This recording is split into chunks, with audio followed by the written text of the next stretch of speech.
Freedom's the answer. What's the question? You're listening to Ernest Hancock.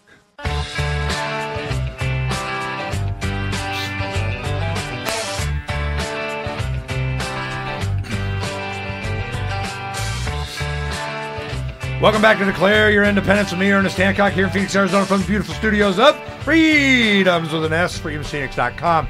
In studio, excuse me, I got a long time, one of the first libertarians I ever met in the early 90s, Mr. Michael Duggar. Now, Michael Duggar used to be state chairman of the Libertarian Party. He was county chairman in Maricopa at one time, I think, and been a long-time activist and a very, very, very good friend and a trusted counsel for me in a lot of things. And you think that I go around, correcting everybody and, libertarianism, you ain't libertarian enough because you didn't, well, he did it to me on more than one occasion. So I was just like, whenever I do, he goes, Ernie, you freaking communist. You can't do that. So, but there's something that's been going on that he's gotten involved with along with Thomas Costanzo, Morpheus, a sales manager here at Freedom's Phoenix. He's been working. They've been, Ernie, you got it. Now we're going to do a show on it later.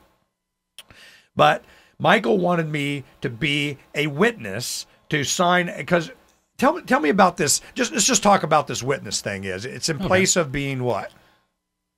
This witness thing in place, it's not in place of being anything. It's just, there's one of the documents that I need to have recorded as a part of the process that I go through for this organization is that I need to record these documents, and this one requires 3 signatures. It's a common law notary is what it is. Rather than go to a notary, you just find 3 individuals who will witness for you, and that has the same legal basis in common law as a notary. Okay, so that's what's going on. Ernie, here, you sign here. I'm going to be signing pieces of paper. Now, what's this piece of paper? Well, I'm going to be putting my name on a piece of paper. I'm going to this piece of paper. Oh, it's just a test that you know me, and I'm like, yeah, I know you for what? Okay? Now, this is what's going on. It's called the Republic for the United States of America. It's kind of restoring the, republic, blah, blah, blah, blah, blah. And the point is that the argument is that when they lost a quorum and the South walked out of the Congress before the Civil War, they were never able to really reconvene to where they had the United States government again, and they just kind of created their own little government, and Lincoln said we're the incorporated de la of whatever. Well, what happened at that time is since they had no quorum to operate as the United States, Lincoln came in and basically began to operate under martial law and prosecuted the war under martial law. And at the end of the war, they never really reconstituted or reoccupied the government as it had existed prior. And by 1871, they just reincorporated as a separate entity, U.S. Inc., basically. And that's the way they've operated ever since. And that's why, if you look into it, they operate under emergency powers that are renewed every year by every president just about ever since. And certainly since the Great Depression they have. So at any rate, what the Republic for the United States has set out to do is in all 50 states to reoccupy the government that was abandoned. And, the theory is that at some point U.S. Inc. is going belly up because they're simply just living way beyond their means, and they're just going to go bankrupt and disintegrate, and the Republic will be there to take its place. Okay. Now my first question is do I want to take anything's place? I mean, I'm just like... I understand your argument, believe me, because I looked at that for a long time, and finally what it came down for me was, much as I would like to operate without a government, I know, as you know, there are those of us who want to be left alone and those who refuse to leave us alone. So I've kind of thrown in with a group of people who want to set it up wherein the law says, leave me alone. Now I take That's this the basis seriously. of the government. I take this seriously because I take Michael seriously. Thomas maybe not so seriously, but Michael's yeah, he's out there giving me the finger. But the thing is that I wanted to give deference to this. If I'm gonna put my name on something like that, even just witnessing, we're gonna have a little segment on here saying, okay, here's I'm kind of semi throwing in just by putting my name on witnessing. I even know him. Okay, all right. The argument is that, and I've heard this from patriot organizations for decades. And you and I have heard these arguments since, heck, 80s, 90s, a lot of guys have been doing this stuff. And it really comes down to that the government now is illegitimate. And it certainly was majorly so after FDR came in and they just started taking all kinds of whatever. And the thing is, okay, so if they're illegitimate, what is a legitimate government? Well, they kind of go back, before the Civil War, before the, and you can go back to, the Constitution itself. Heck, I go back to the Declaration of Independence. That's why this show is Declare Your Independence. Heck, if you go on the Freedom's Phoenix and you look at About Us. And I want to read this one paragraph so you understand from our mindset. For years, we've had this on here. It says About Us. And the very first sentence. We recognize that freedom was taken from us the moment the ink was drying on the Constitution. Okay? I understand the whole concept of collectivization and the government. It became very clear to me as I got in deep and understood, certainly when you're going to the government themselves and their black-robed dress wearers paid for with our tax money, that they're going to rule in favor of what? In favor of who's giving the money. That's who they're going to rule in favor of. So I'm just not for this guy. Now, if there is a method by which you can use their own rules, their own words, their own structure, and you can make them live up to what they said, and you can extricate yourself from this incorporation and the debt slave of, Cope. Mike first. Well, that's, in a sense, that's what's happening here. What I call this document package that I'm going to have recorded was I've already had it recorded out of state. I need to get recorded in the state of Arizona since that's where I happen to hang out. What it does is I call it the secession of one. There's a lot of state secession movements and whatnot, and I'm not here to comment pro or con about those. But what I'm saying is what this is the individual goes in and secedes on his own.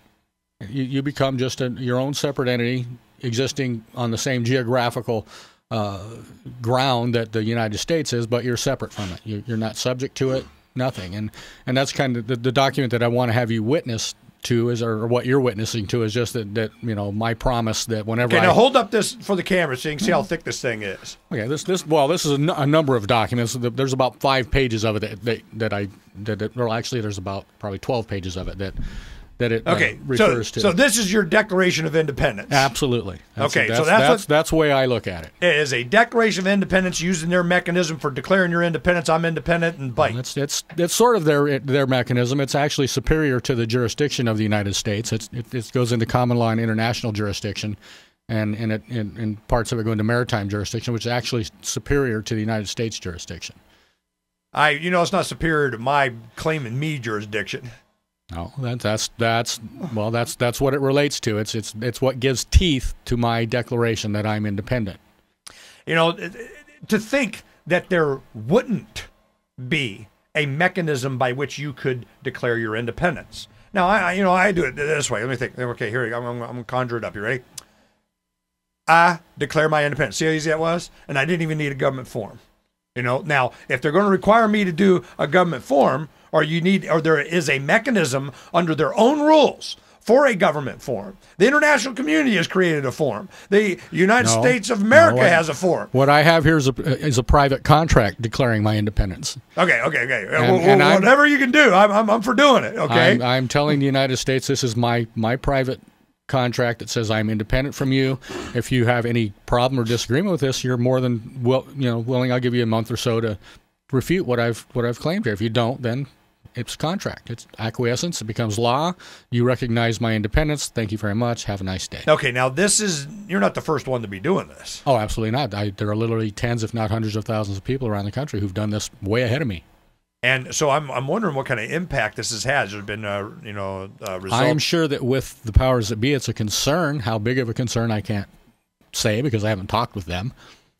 Now, we went through this, and I remember it was an issue. It was called Rights Reserve, UCC, blah, blah, blah, blah, blah. It relates to UCC. Uniform Commercial Code is a lot of how this operates.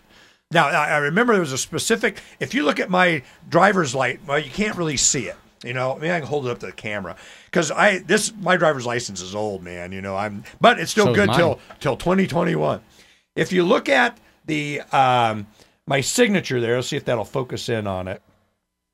It says Ernest. Mine's older.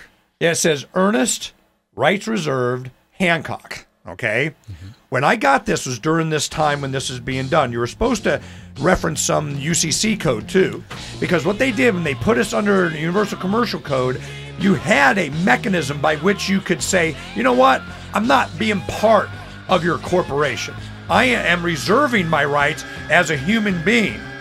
Well, people were doing this so much that you are no longer held civilly if you reference that Universal Commercial Code when you are a civil violation and a traffic ticket. And judges were saying, yep, okay, you're not under jurisdiction, have a nice day, and you'd walk out. It got so bad that the Attorney General here in Arizona, Grant Woods at the time, issued an opinion to the Department of Motor Vehicles, Russell Pierce. When Russell Pierce is there, okay, he's always showing up, and saying that they can no longer get a driver's license if they do that. That's how serious they took it. They said you couldn't do it anymore. Yeah. Talk to you tomorrow. Uncovering the secrets and exposing the lies. That's what readers of freedomsphoenix.com get every day. Readers of freedomsphoenix.com are constantly provided the information that detail the real news between the lines of propaganda about government policies and the true relationship we all have with coercive governments. Learn the true condition of our economy, innovations and technological breakthroughs in energy, health, computer science, and space travel. Learn the truth well before it's admitted to in the lamestream media, the media that is so last century. Corporate media has evolved into nothing more than distributors of government propaganda, but we now have a fantastic alternative. FreedomsPhoenix.com provides constant news updates on the issues that affect our lives in the most important ways. Our liberty and our property are under constant attack, and FreedomsPhoenix.com provides the understanding behind the propaganda while encouraging the participation of our readers. Join us at FreedomsPhoenix.com. That's freedoms with an S, Phoenix.com. FreedomsPhoenix.com, where the revolution between the ears has already matured.